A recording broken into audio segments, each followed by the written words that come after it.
السلام علیکم۔ آج ہم سورۃ النحل کی آیت نمبر 89 اور 90 کا مطالعہ کرتے ہیں۔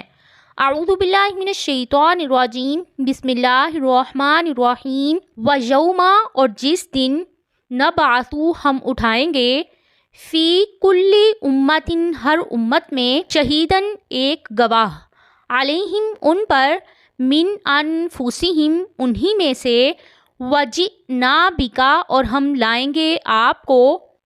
شہیدن، گواہ بنا کر، علی ہؤلاء، ان لوگوں پر، ونزلنا، اور نازل کی ہم نے، علیک، آپ پر، الکتاب، کتاب، بیاناً، کھول کر بیان کرنے والی ہے، لکل شیء، ہر چیز کو، وہدن، اور ہدایت ہے، ورحمتن، اور رحمت ہے، وبشریٰ، اور خوشخبری ہے، للمسلمین، مسلمانوں کے لیے۔ اس آیت میں اللہ تعالیٰ اپنے پیغمبر سے فرما رہے ہیں کہ ہر نبی اپنی امت پر گواہی دے گا۔ صحیح بخاری میں ہے کہ ایک بار عبداللہ بن مسعود نے سورۃ النساء کی ایک آیت پڑھی جس کا ترجمہ کچھ یوں ہے: پھر کیا حال ہوگا جب ہم امت میں سے گواہ لائیں گے اور تجھے ان سب پر گواہ بنا کر کھڑا کریں گے۔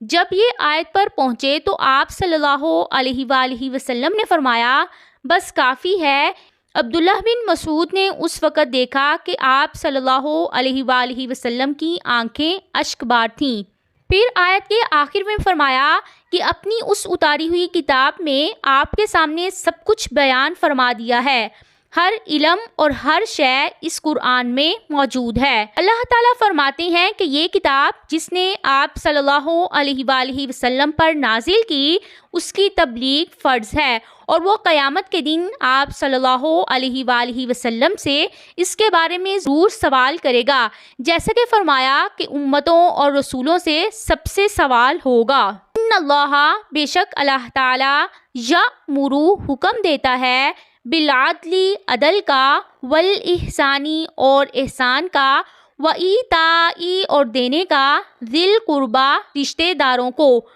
وینہا، اور وہ روکتا ہے، عن الفحشاء، بے حیائی سے، والمنکر، اور برائی سے، والبغی، اور زیادتی سے،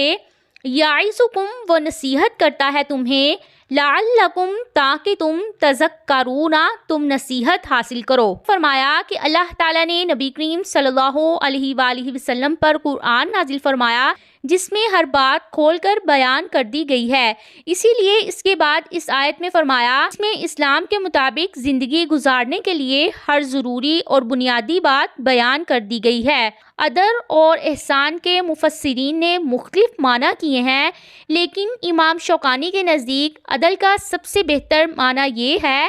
کہ افراط و تفریط کے درمیان کا راستہ، یعنی دینی امور میں نہ غلو ہونا چاہیے اور نہ ہی اس میں کوئی کمی ہونی چاہیے۔ اسی طرح احسان کا بھی معنی یہ ہے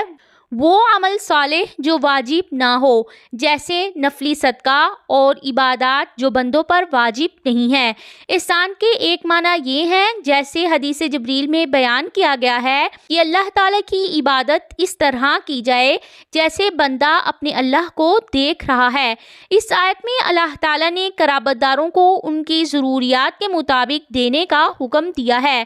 کیونکہ صلہ رحمی کا یہی تقاضا ہے۔ اس آیت میں بے حیائی سے، بڑے گناہوں سے، اور ہر برے کام سے، اور اللہ تعالیٰ کے خلاف سرکشی اور بغاوت سے، اور لوگوں پر ظلم و زیادتی سے اللہ تعالیٰ نے منع فرمایا ہے۔